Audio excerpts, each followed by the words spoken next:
Planejar para mim é primeiramente pensar no outro. Planejar é a parte fundamental de uma ação.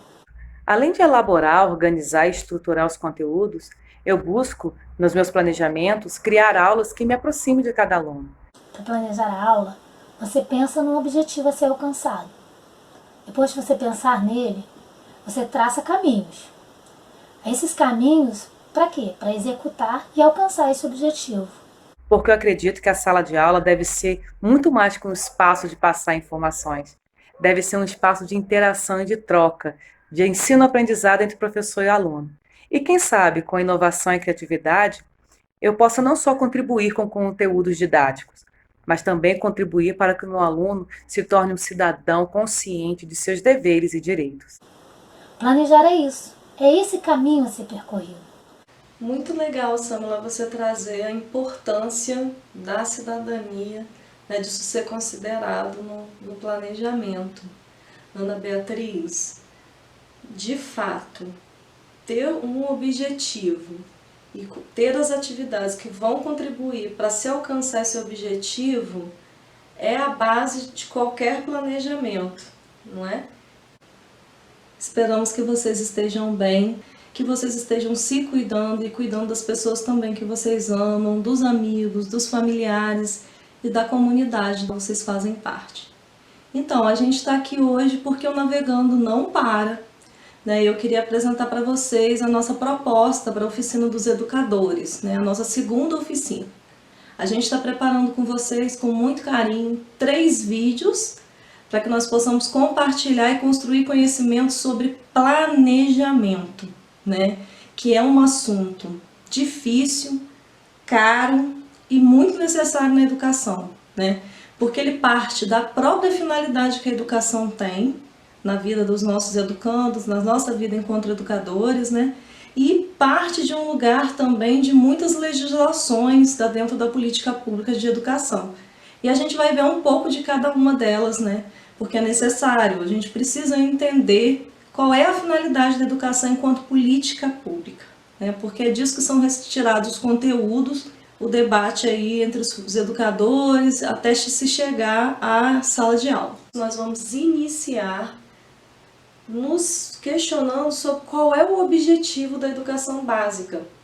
E para isso nós vamos visitar a Constituição Federal de 88, o Plano Nacional de Educação, os Parâmetros Nacionais Curriculares, a Base Nacional Comum Curricular, até a gente chegar aí no projeto político-pedagógico, que vai tratar do arcabouço teórico-metodológico, das diretrizes, das atividades que vão envolver a educação no âmbito da escola, e também o plano de ensino, o plano de aula, como alguns autores chamam, para dar conta desse planejamento que é feito pelo professor, né, na sala de aula das atividades cotidianas. A gente queria convidar vocês para fazer essa viagem junto com a gente.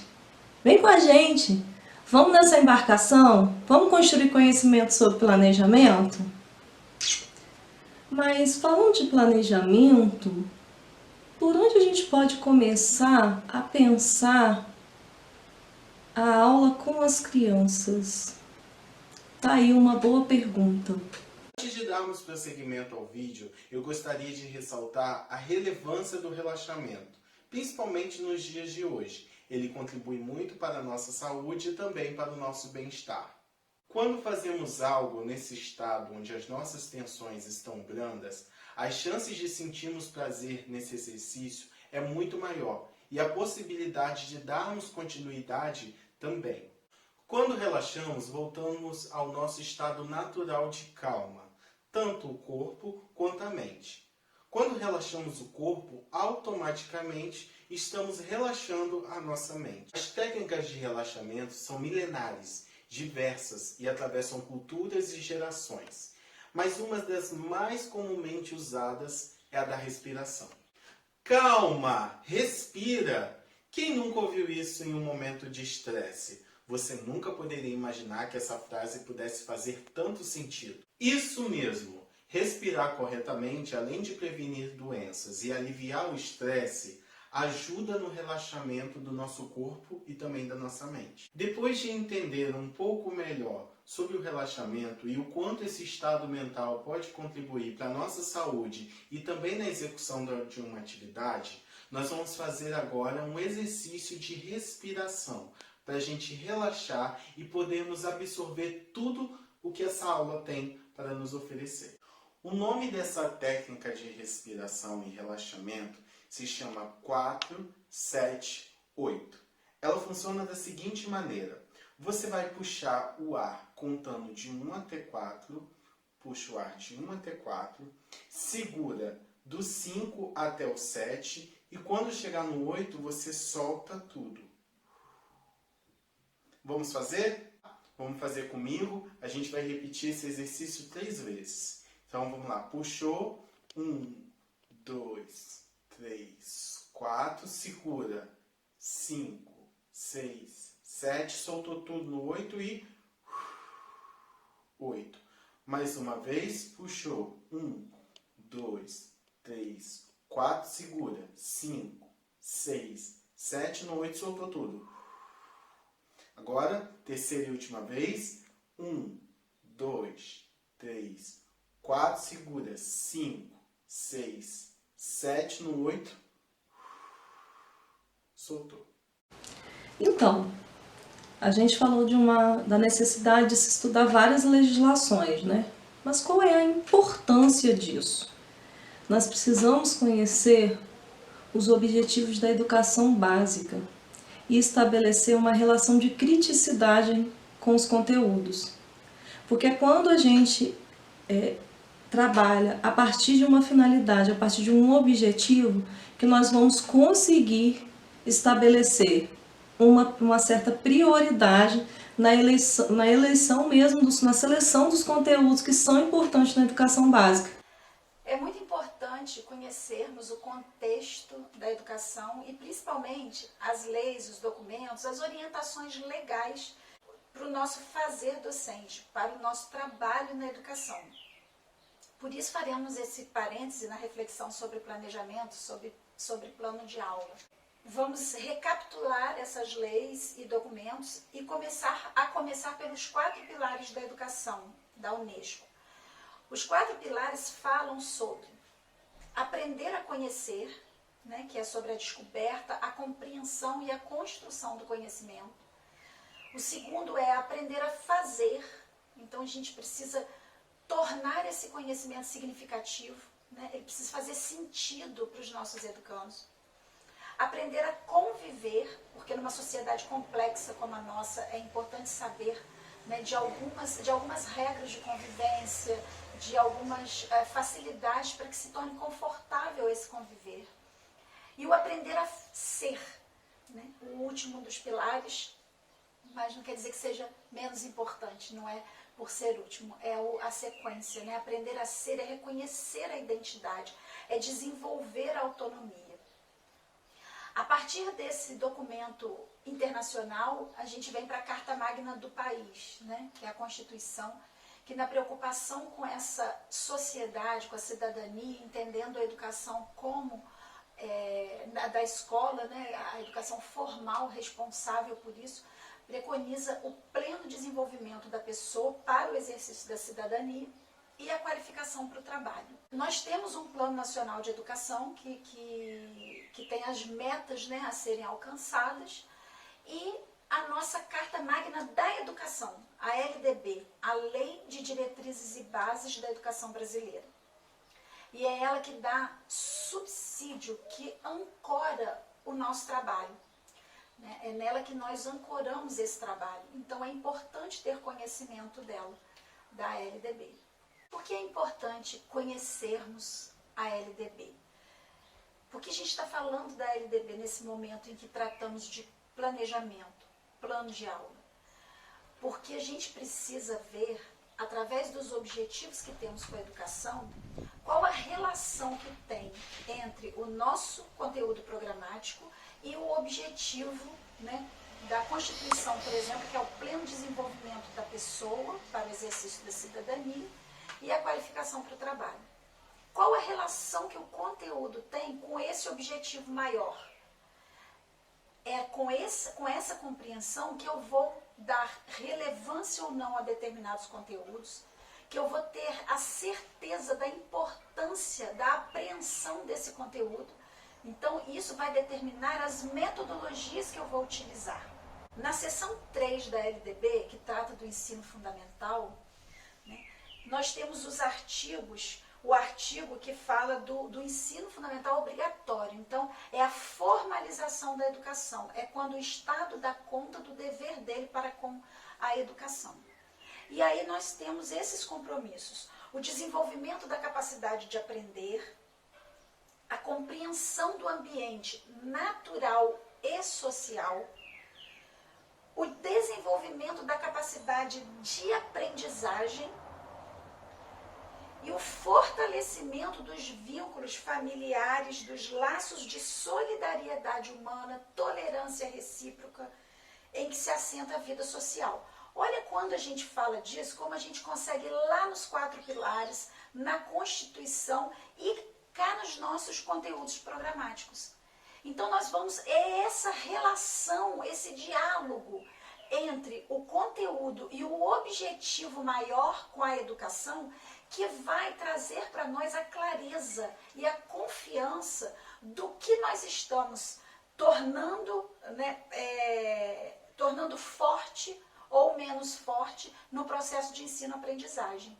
Então, de fato, é muito importante eu conhecer para que esse conteúdo se ancora em qual objetivo.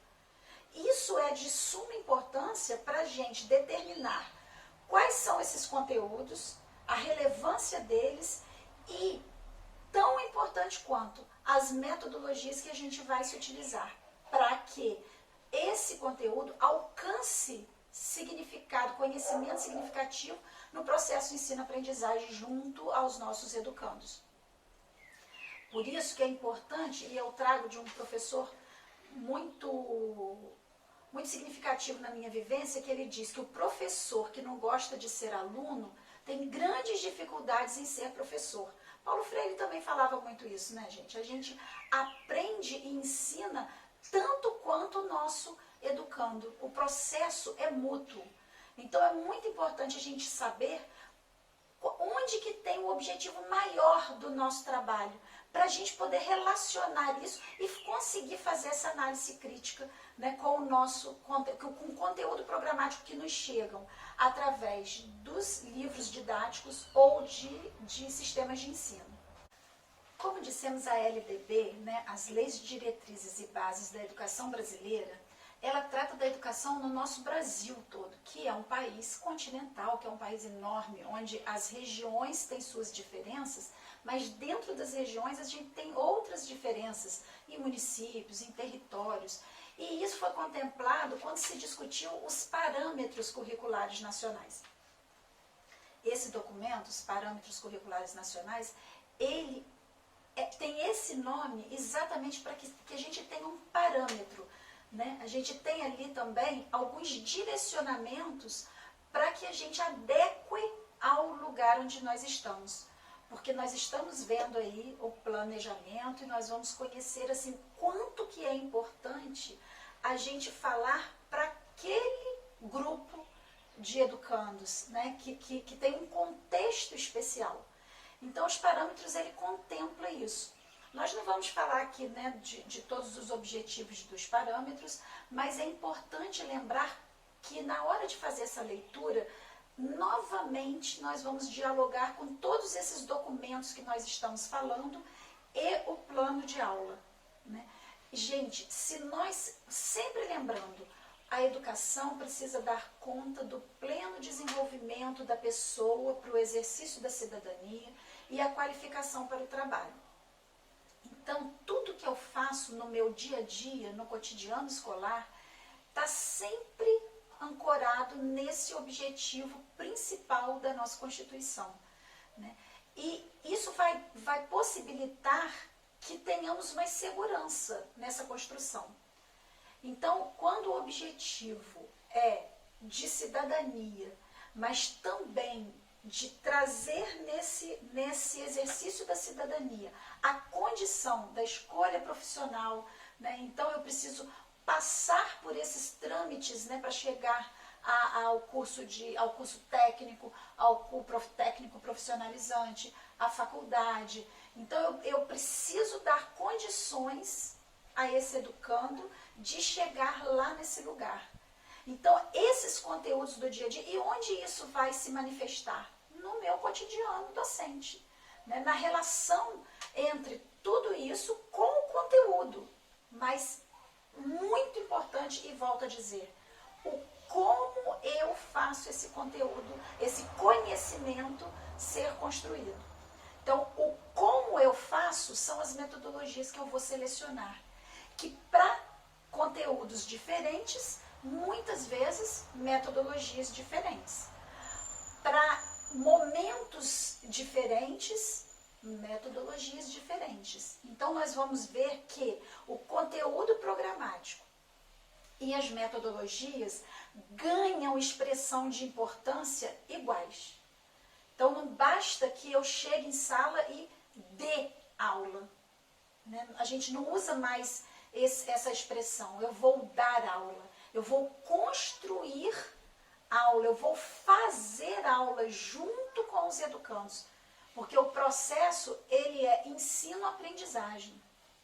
Ele precisa dialogar o tempo todo entre o que eu preciso trazer para esse mote da minha aula, né? Então, essa construção diária precisa fazer sentido para ser aprendido. E ele só vai ser aprendido se ele for construído. E trazendo, né, mais recentemente, nós temos a BNCC, a Base Nacional Comum Curricular, ainda, né, muito jovem, né, a gente está com ela muito recentemente chegada, então há que se ter um olhar de fato reflexivo, crítico, para fazer uma boa leitura, já que não está os objetivos ali e todas as informações, elas não estão tão claramente definidas, né? Existe ainda um espaço ali de diálogo e conflito que fica muito, que deixa pra gente um exercício a mais, que não é só ler, é ler com esse sentido ampliado, né? Essa reflexão, utilizando desses outros documentos, né? Dessas leis, do nosso PPP, dos nossos planos anteriores, porque aí a gente vai conseguir realmente absorver da BNCC aquilo que ela pode contribuir no nosso fazer docente, né, do nosso trabalho. Espero que a gente consiga aí com isso trazer esses documentos com mais clareza e mais intimidade e que vocês consigam fazer esse diálogo na hora de preparar o planejamento. Tudo de bom e um bom trabalho para cada um. Político-pedagógico, se você é educador ou educadora de uma escola, com certeza você já se deparou com esse planejamento, já participou dele algumas vezes, né, do seu planejamento. Ele tem a ver com o projeto global da escola, né? Ele é um planejamento de maior escala e ele tem a ver com a mudança que se deseja fazer. Por isso ele traz um conjunto de teorias e de metodologias, né? Um arcabouço teórico, metodológico, poderíamos dizer assim, que visa chegar nesse ideal de homem de sociedade, né? Por isso ele é político, porque anseia por essa mudança, né? Tanto de homem quanto de sociedade, né? O homem ideal, a sociedade ideal, como é que a gente conquista isso por meio da educação, né? E ele é pedagógico porque vai descrever a ação política da escola. É muito importante que a gente entenda quais são as diretrizes e qual é a proposta político-pedagógica. Por isso ele tem que ser construído de forma participativa e tem que levar em consideração a realidade da escola. Então estejamos atentos para o perfil, né, do nosso PPP, quais são as diretrizes, quais são as estratégias, como ele busca atingir essa finalidade, com quais métodos e com quais teorias no campo da educação. Uma coisa interessante para a gente pensar, né? Vamos dar uma olhada no PPP da nossa escola. Na nossa navegação, nós vamos ter um autor que vai contribuir muito com ela, que é o Celso Vasconcelos. Ele discute planejamento de uma forma muito interessante, né? E ele começa trazendo para a gente vários elementos. Dentre eles, ele destaca a praxis, que é a relação entre teoria e prática, não é? É o nosso processo de reflexão e ação. Ele traz para a gente 3 dimensões do planejamento que são extremamente relevantes. Inclusive, nos orienta em relação ao nosso plano de aula. Dentre elas, o início desse planejamento deve considerar a análise de realidade, que vai envolver o assunto, o conteúdo que nós estamos abordando e a necessidade dele. Depois disso, nós vamos para a projeção das finalidades, que vão dar conta dos objetivos. E por último, as formas de mediação, que vão dar conta de todo o resto, como a metodologia, os recursos necessários, a avaliação, que precisa ser, né, feita em todo o plano de ensino, conectada para que seja uma avaliação formativa e não apenas uma verificação de aprendizagem pontual no final de um bimestre ou no final do ano. Vai compartilhar com vocês nos próximos vídeos cada uma delas, a fim de facilitar o processo da sua elaboração de plano de ensino e a sua prática pedagógica na escola. Então, uma outra questão muito importante que o nosso barco não poderia deixar de atracar e dar conta e conversar um pouquinho com vocês são as questões emocionais, né? Não dá para fazer um planejamento, uma atividade, sem considerar as questões emocionais. Como a gente falou um pouquinho anteriormente, esse período pós-pandemia, né, que nos aguarda à frente, né, que todos nós fomos transformados, fomos atravessados por essa pandemia de diversas formas, né? Como a gente vai conseguir desenvolver um trabalho com as crianças descolado dessa realidade que elas viveram, né? Então é importante levar em consideração os aspectos emocionais, tanto dos educadores quanto das educadoras, como das crianças também, né? É importante partir dessas emoções e levá-las em consideração na hora do planejamento. Isso também faz diferença, né? A gente sabe que o universo ele é diverso, que são muitas crianças numa sala de aula, né? Mas se a gente fizer atividades que também contemple as emoções das crianças, com certeza nós vamos ter aí um diferencial na construção do conhecimento no processo de ensino-aprendizado com elas.